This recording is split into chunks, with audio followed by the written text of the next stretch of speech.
Hi everybody, it's Susan from Sunrise Quilt Studio, and today I have another block for you. This one is called Broken Window, and I hope you can see where they get that name. Looks like a window there in the center. This one uses flying geese units, a square and a square unit, and half square triangles, and there's lots of points to match, so I would call this an intermediate level block, but I think if you take your time you'll be able to handle this one. This is a 12-inch block, which all these blocks have been the last several weeks or months. And so you can intermix all of these patterns and come up with your own quilt. So I hope you'll stay with me, and I'll show you how to make the Broken Windows block. Here are the fabrics that you're going to need to make the Broken Window block. For A, you'll need one 4.5-inch square.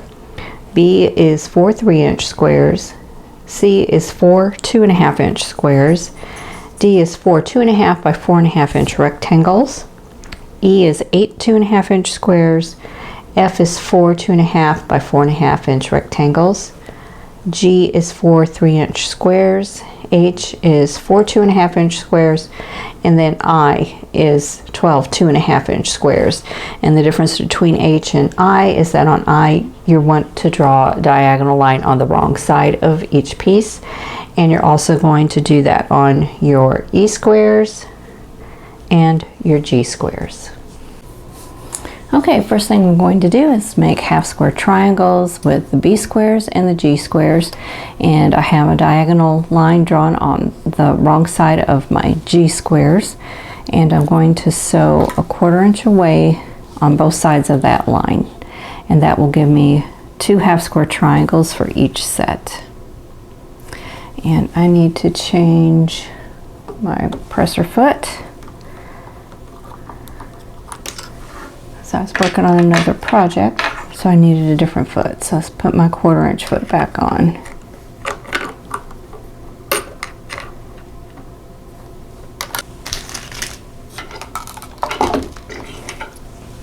There we go. Finally got the right foot. Okay. So if you have a vintage machine, you can use modern feet on it. This is a modern foot, and this is a modern zipper foot.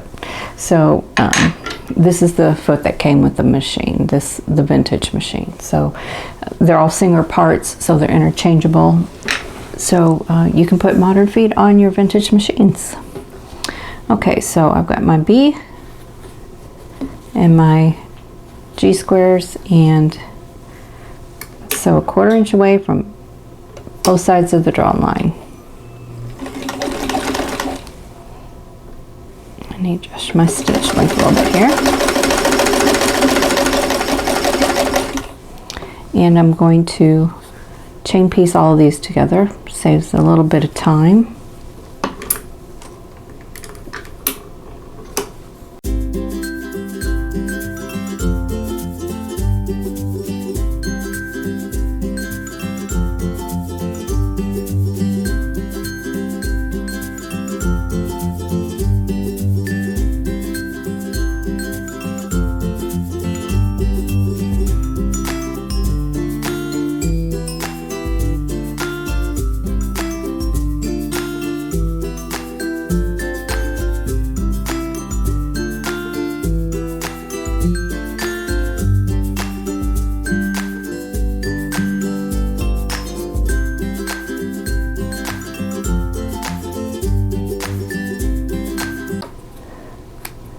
I'm going to cut these apart and then cut on that drawn line.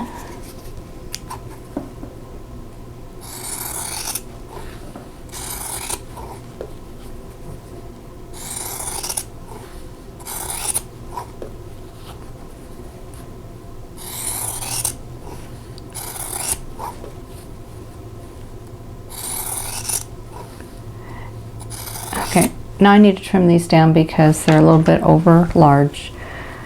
They're oversized just by a little bit, but I'm going to press towards my darker fabric and then I'm going to trim these down. Now I use this Clearly Perfect slotted trimmer a lot, which is really nice. But on my last block, I found out that with the thread that I'm just using an all-purpose thread today. I don't have, I ran out of my 50 weight thread, and that is just enough that when I trim down with this trimmer, the units turn out to be a little bit less than 2.5 inches, so that's not good. So I'm going to go ahead and press these and then just use a square ruler to trim them down to 2.5 inches. Okay, so I have my half square triangles all cut out, trimmed down, and now I need to put them together into 4-patch units. So what is going to happen is that the red fabrics here are going to face each other, and then in this corner we're going to put the C squares, and in this corner goes the H squares. So we're going to have this unit. So I'm going to sew them together in sets of 2, so there'll be this set here and this set here, and I'll press, and then we'll sew the 2 sets together.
Okay, so here are my corner units made with half square triangles.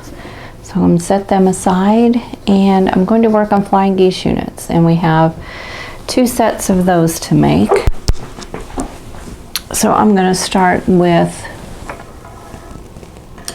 the D and the I pieces. So the D's are the rectangles, the I's are squares, and we're going to make flying geese units.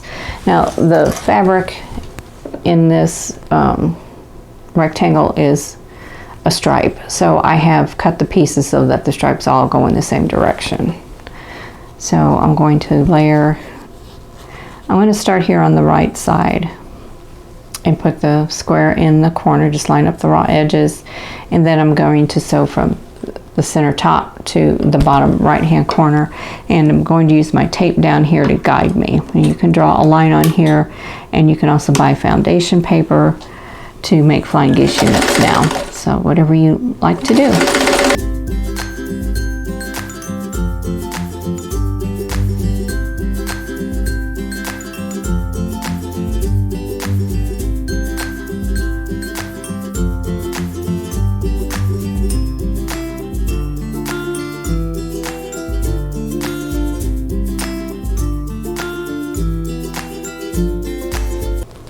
Okay, now I'm going to trim off this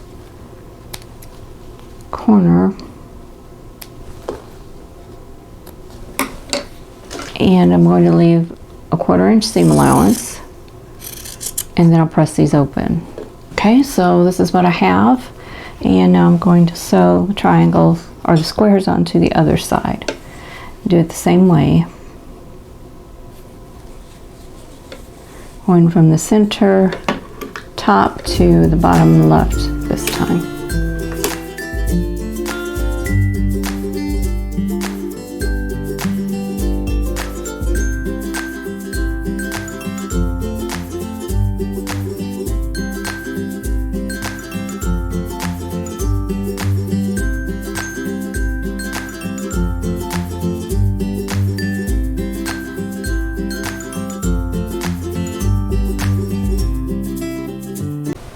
Okay, so that's what these flying geese units look like.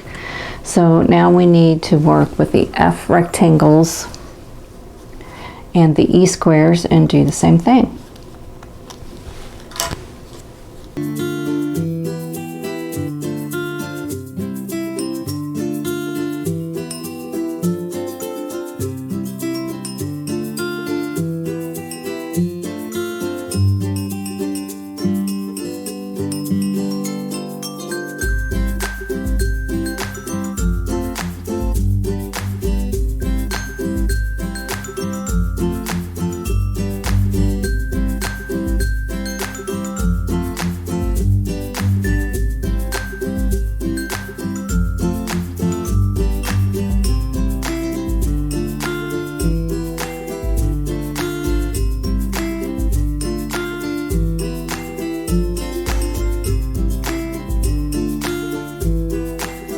Okay, so here is that flying geese unit. So I've got 4 of those. And now we need to sew these together. So what we're going to do is sew them like this. There we go. So we're going to sew them like this. So just going to lay them right sides together.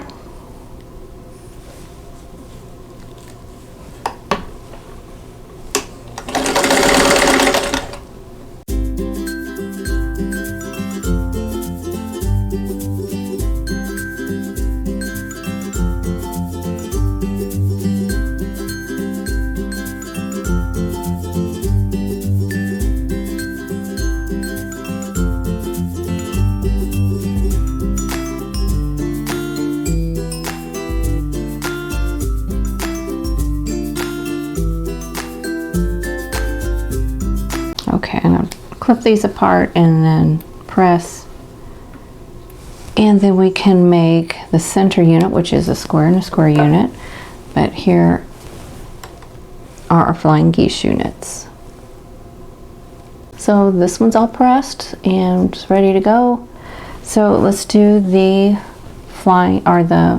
let's do the square and a square unit. So we need the A and 4 of the I squares. You should have 4 I squares left.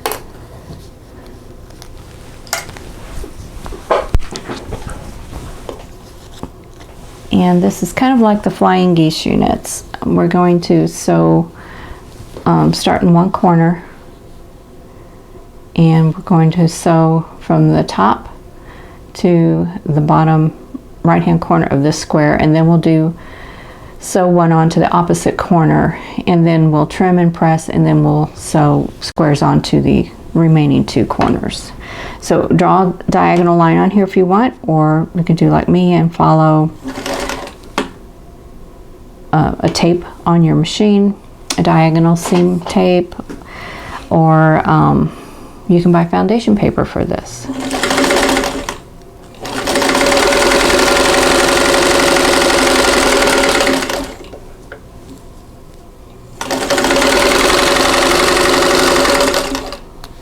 Okay, I'm going to turn and do the same thing to the opposite corner.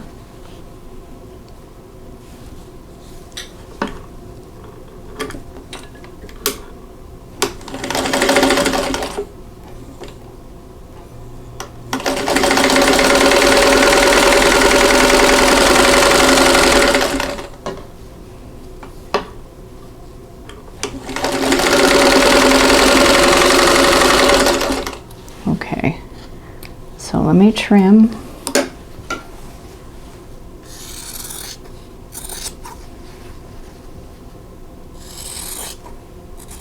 And I'm going to press this open. Okay, so we have this much done. Now we need to sew squares onto the last 2 corners.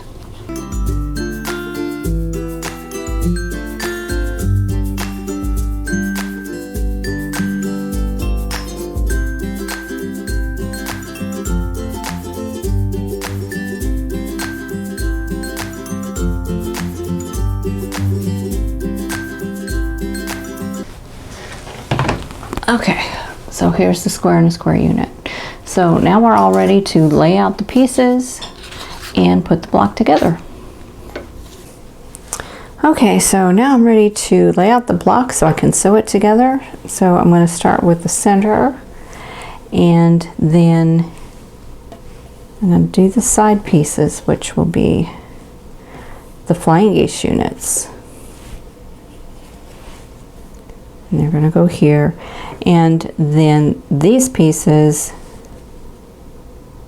are going to go out this way. Now to me, when I'm laying this out, it seems to be backwards.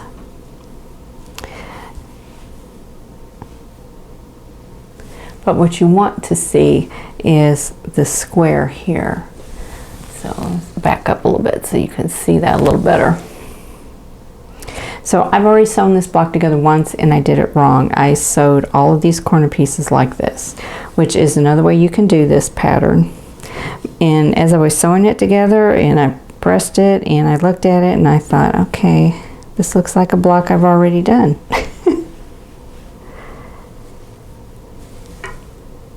See? But this is supposed to go like this. And the idea is to give a kind of a window effect right here. So this, you know, this lighter blue against the darker blue gives, you know, this a different look. So this is how it's supposed to go together. So I'm going to sew this into rows, and then I'll sew the rows together, and I'll press it, and then we'll take a look at the block when it's complete. Okay, this block has a lot of points to match up, so I'm going to work on that and try and get all of my points to match.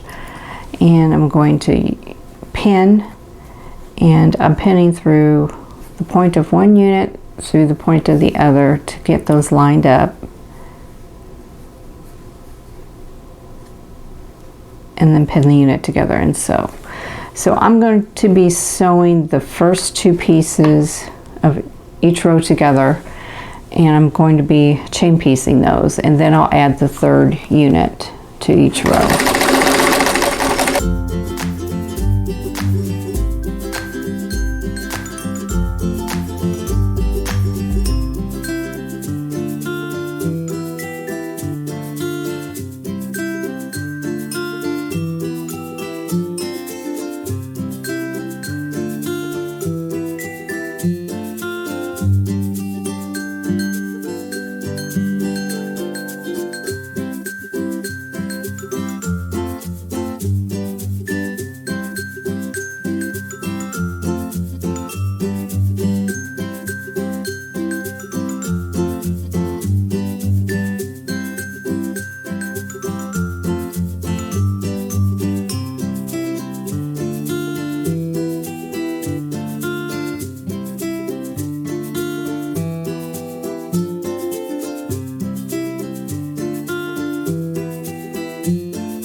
Okay, so here is the completed block, and I think it turned out pretty well, despite the fact that I had to sew the pieces together twice. But just watch the layout. I had these corner units turned the wrong way, and so I had to take it apart and resew it, but actually it went together much faster the second time. So you got points to meet on all of these sections, and here in the center, some of them turned out really well, some not so well, but overall I think it turned out pretty well. Okay, that is it for the broken windows block. So I hope you will give this one a try. This one was a bit challenging for me because I got my units turned around when I pieced the block together and had to take it apart and start over. But the diagrams in the pattern are good, so just follow that and I think you'll be just fine. So if you like this video, please click that like button. Don't forget to subscribe if you haven't already, and click that notification bell so you'll be notified when the next video comes up. And in the meantime, I hope you are all staying safe and healthy, and I'll see you in the next video. Thanks for watching. For more quilting ideas, click on the video links, and to keep up with my latest projects, click on the subscribe button. I hope to see you again soon.